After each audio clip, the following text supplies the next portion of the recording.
ಕೆಲವು ದಿನಗಳ ಹಿಂದೆ ಒಂದು ರಾಬ್ರಿ ಪ್ರಕರಣ ದಾಖಲಾಗಿತ್ತು. ಇದು ಘಟನೆ ವರದಿಯಾಗಿದ್ದು ಬ್ರಹ್ಮಪುರ್ ಪೊಲೀಸ್ ಸ್ಟೇಷನಲ್ಲಿ.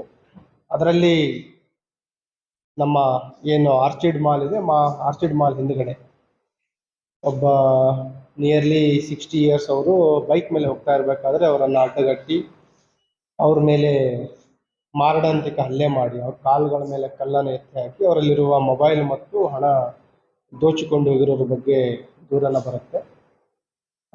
ನಾವು ಪ್ರಾಥಮಿಕವಾಗಿ ಸ್ಥಳಕ್ಕೆ ಧಾವಿಸಿ ಸ್ಥಳವನ್ನು ಪರಿಶೀಲನೆ ಮಾಡಿದಾಗ ಕೆಲವು ಅನುಮಾನಗಳು ಬರುತ್ತೆ ಮತ್ತು ಈ ಪ್ರಕರಣವನ್ನು ಬ್ರಹ್ಮಪುರ್ ಇನ್ಸ್ಪೆಕ್ಟರ್ ಸೋಮಲಿಂಗ್ ಅವರು ಮತ್ತು ಅವರ ಸಿಬ್ಬಂದಿಯವರು ಗಂಭೀರವಾಗಿ ಪರಿಗಣಿಸಿ ವೈಜ್ಞಾನಿಕವಾಗಿ ಮತ್ತು ತಾಂತ್ರಿಕ ಸಾಕ್ಷ್ಯಗಳನ್ನು ಕಲೆ ಹಾಕ್ತಾರೆ ಮತ್ತು ನಮಗೆ ದೊರೆತ ಕೆಲವು ಟೆಕ್ನಿಕಲ್ ಲೀಡ್ಸ್ಗಳ ಮೇಲೆ ಆರೋಪಿಗಳನ್ನು ಬಂಧಿಸುವಲ್ಲಿ ಕೂಡ ಯಶಸ್ವಿಯಾಗ್ತಾರೆ. ಇದರಲ್ಲಿ ಪ್ರಾಥಮಿಕವಾಗಿ 3 ಜನ ಆರೋಪಿಗಳನ್ನು ಬಂಧಿಸ್ತಾರೆ. ಅವರ ಒಂದು ವಿಚಾರಣೆ ಒಳಪಡಿಸಿದಾಗ ಏನು ಇದು ಸುಲಿಗೆ ಪ್ರಕರಣ ಇತ್ತು, ಆ ಸುಲಿಗೆ ಪ್ರಕರಣಕ್ಕೆ ಒಂದು ಹೊಸ ತಿರುವು ಬರುತ್ತೆ.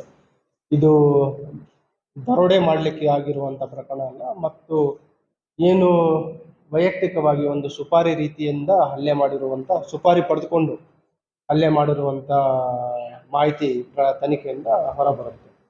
ಇಲ್ಲಿವರೆಗೆ ಒಟ್ಟು 4 ಜನ ಆರೋಪಿಗಳನ್ನು ಬಂಧಿಸಲಾಗಿದೆ. ಅದರಲ್ಲಿ 3 ಜನ ಏನು ಯುವಕರಿದ್ದಾರೆ ಅದರಲ್ಲಿ ಬಂಧಿತರಾಗಿರುವಂಥವ್ರು ಮತ್ತು ಇವರಿಗೆ ಸುಪಾರಿ ಕೊಟ್ಟಿರುವಂಥದ್ದು ಯಾರು ವಿಕ್ಟಿಮ್ ಇದ್ದಾರೆ, ವಿಕ್ಟಿಮ್ ಅವರ ವೈಫನ್ನು ಕೂಡ ನಾವು ಬಂಧನ ಮಾಡಿದ್ವಿ. ಅವರು ಇವರಿಗೆ ಸುಪಾರಿ ಕೊಟ್ಟಿರ್ತಾರೆ. ಅದಕ್ಕೆ ಮೂಲ ಕಾರಣವನ್ನು ನಾವು ಕಲೆ ಹಾಕಿದಾಗ ಏನು ಇಂಜೂರ್ಡ್ ಇದ್ದಾರೆ, ವಿಕ್ಟಿಮ್ ಏನಿದ್ದಾರೆ ಅವರು ಅನೈತಿಕ ಸಂಬಂಧ ಇದೆ ಅನ್ನೋ ಒಂದು ರೀತಿಯಲ್ಲಿ ಇವರಿಗೆ ಅನುಮಾನ ಬಂದು ಅವರನ್ನು ಹೇಗಾದರೂ ಮಾಡಿ ಮನೆಯಲ್ಲೇ ಇಟ್ಕೋಬೇಕು ಅಂತ ಹೇಳಿ ಇವರಿಗೆ ಸುಪಾರಿ ಕೊಡ್ತಾರೆ. 5 lakh rupees ಸುಪಾರಿ ಮಾತಾಡಿರ್ತಾರೆ. ಅಡ್ವಾನ್ಸ್ ಆಗಿ 50,000 ದುಡ್ಡನ್ನು ನೀಡಿರ್ತಾರೆ ಮತ್ತು ಇವರಿಗೆ ಯಾವುದೇ ರೀತಿಯ ಪ್ರಾಣಕ್ಕೆ ಅಪಾಯ ಆಗಬಾರ್ದು, ಮನೇಲಿ ಇರುವ ರೀತಿ ಅವ್ರ ಕಾಲ ಮೇಲೆ ಗಾಯ ಮಾಡಿ ಅಂತ ಹೇಳಿರ್ತಾರೆ. ಅದೇ ಒಂದು ಹಿನ್ನೆಲೆಯಲ್ಲಿ 2 ಕಾಲುಗಳ ಮೇಲೆ ಕಲ್ಲನ್ನು ಎತ್ತಿ ಹಾಕಿ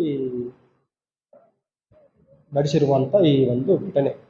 ಈ ಹಿನ್ನೆಲೆಯಲ್ಲಿ ಯಾರು ಸುಪಾರಿ ನೀಡಿದ್ರು ಅವರನ್ನು ಮತ್ತು ಸುಪಾರಿ ಪಡೆದಂಥ 3 ಜನ ಆರೋಪಿಗಳನ್ನು, ಒಟ್ಟು 4 ಜನ ಆರೋಪಿಗಳನ್ನು ಬಂಧಿಸಲು ಯಶಸ್ವಿಯಾಗಿದ್ದಾರೆ.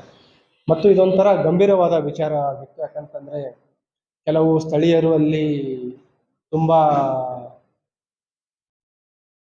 ಒಂದು ಭಯದ ವಾತಾವರಣ ಆಗಿರೋ ರೀತಿಯಲ್ಲಿ ನಮಗೆ ಮಾಹಿತಿಯನ್ನು ನೀಡಿದರು ಮತ್ತು ಸುರಕ್ಷತೆಯ ಬಗ್ಗೆನೂ ಕೂಡ, ಭದ್ರತೆಯ ಬಗ್ಗೆನೂ ಕೂಡ ಅಲ್ಲಿ ನಮಗೆ ಮಾಹಿತಿಯನ್ನು ನೀಡಿದರು.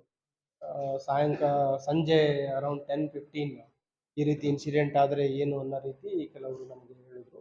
ಆ ಹಿನ್ನೆಲೆಯಲ್ಲಿ ಈ ಪ್ರಕರಣವನ್ನು ಗಂಭೀರವಾಗಿ ಪರಿಗಣಿಸಿಕೊಂಡಿದ್ದೀವಿ ಮತ್ತು ಏನು ಪ್ರಕರಣ ಭೇದಿಸಿದ್ದಾರೆ ನಮ್ಮ ಎಲ್ಲ ಅಧಿಕಾರಿ ಸಿಬ್ಬಂದಿಯವರಿಗೆ ನಾನು ಅಭಿನಂದನೆ ಸಲ್ಲಿಸ್ತಾ ಇದ್ದೀನಿ. ಅಪ್ರಿಷಿಯೇಷನ್ ಲೆಟರ್ ನಮ್ಮ ಆಫೀಸಲ್ಲಿ